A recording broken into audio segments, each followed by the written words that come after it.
என்னம்மா சொல்ற? நான் டான் ஃபேமிலியா? டான் அம்மா, டான் பாட்டி. நீ டானு, நான் அஸ்டன் டானு.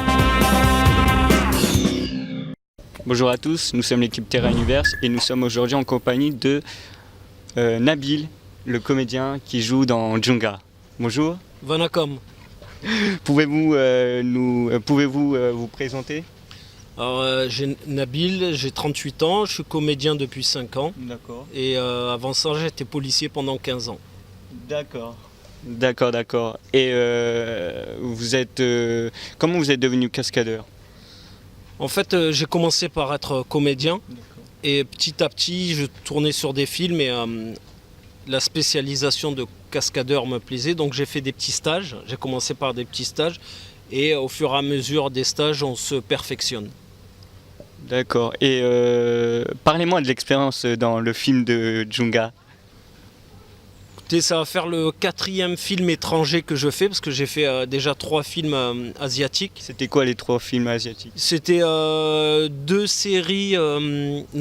séries pour le cinéma chinois. D'accord.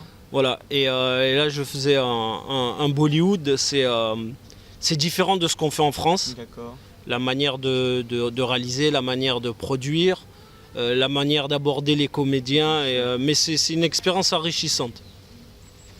D'accord. Et que pensez-vous surtout de l'acteur Vijay Selvaji? Comme disait Thibaut précédemment, on a l'impression, au départ avec les castes et tout ça qui est en Inde, on a du mal à l'approcher, mais en fait c'est quelqu'un d'assez simple, d'assez courtois et de très souriant, toujours gentil, toujours le petit mot pour encourager. C'est un super mec. Et l'équipe du film de Djunga, c'était comment?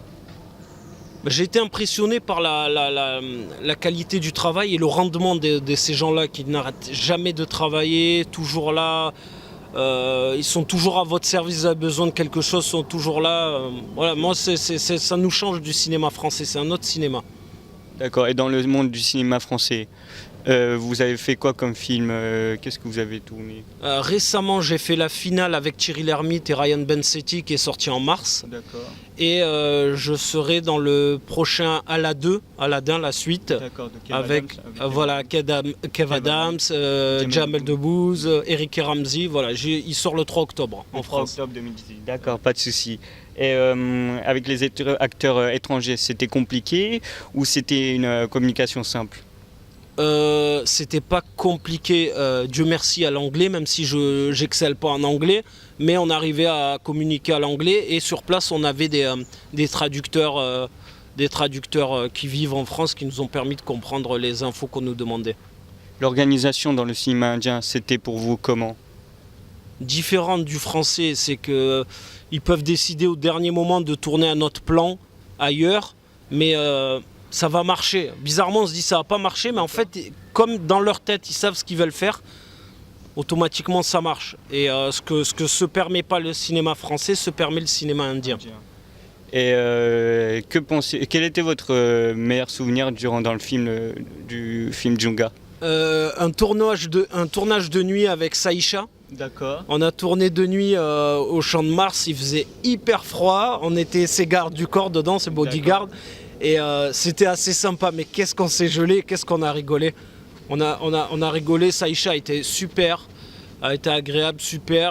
Ça a duré très longtemps, mais il y avait une super ambiance. Et avec elle, la communication, c'était comment? Très bien. Très bien. On a communiqué en anglais, parce que moi et Anthony Faux, un autre comédien, on était ses bodyguards. Ça s'est super bien passé, on était avec elle dans... Je ne vais pas vous raconter le film, mais on était avec elle dans sa limousine et ça s'est super bien passé. D'accord, super. Et sinon, vous avez tourné, oui, vous m'avez dit que vous avez tourné d'autres films, mis à part le film du cinéma indien et français. Là, c'est votre premier film indien? C'est mon premier film indien, j'espère pas le dernier. D'accord. Voilà, si les réalisateurs m'entendent, Thibaut et moi, on est dispo. D'accord, ils vous entendent, j'espère. Et vous voyez comment dans le milieu du cinéma indien en ce moment? Ben, Vous c'est êtes le... comment, voilà, dans ce- ben, moi, dans le cinéma indien, c'est ma première expérience. D'accord. Mais en global, je vous...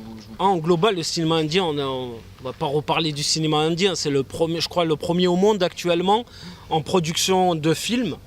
Donc, et en plus, ce qui est bien, c'est qu'il s'exporte maintenant. Avant, il ne s'exportait pas. Maintenant, il vient de tourner en France.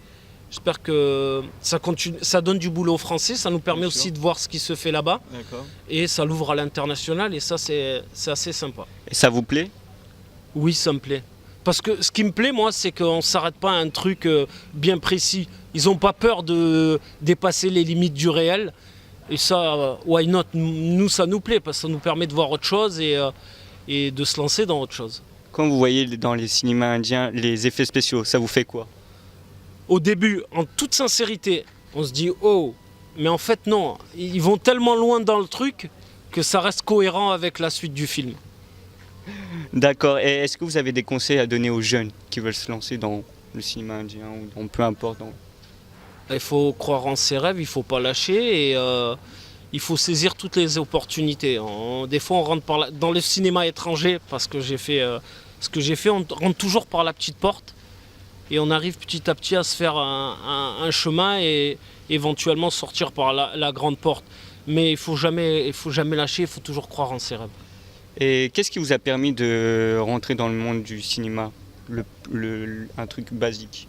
Une connaissance, un ami qui m'a dit oui, il y a des cours de théâtre, je suis parti faire des cours de théâtre, alors que je rêvais même pas de ça, et je suis parti prendre des cours de théâtre, et on se prend au jeu, et je me suis pris au jeu, j'ai commencé un petit tournage, un autre tournage, et Et lorsque vous avez commencé le théâtre, pour vous c'était comment dès le début? dur, parce qu'il faut s'exprimer, il faut parler, il faut se libérer devant des gens qu'on ne connaît pas.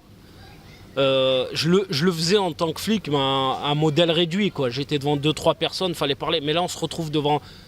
Moi, ma première scène, c'était devant 400 personnes, au théâtre du Ranelagh. Donc 400 personnes, on se dit, waouh, quand même. Et petit à petit, on oublie. Et c'est un métier, ça s'apprend comme tous les métiers. Bah oui, c'est vrai, c'était une grande expérience pour vous, quoi. Une immense expérience.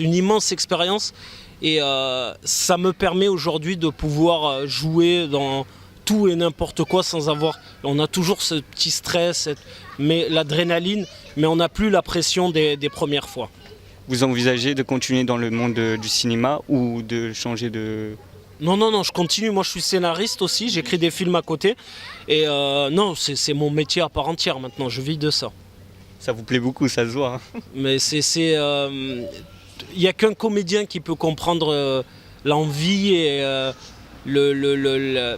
ce que c'est d'être devant une caméra ou derrière une caméra ou sur scène. C'est un truc unique. D'accord, très bien. Et est-ce que vous avez un mot en particulier à dire? Ben écoutez, j'ai hâte de voir le film. Très bien, bah oui, nous aussi on a hâte. Et bah, ça sort le 27 juillet 2018. Dans tout Paris et en France. Bah écoutez, merci beaucoup à vous, monsieur Nabil. Merci à vous.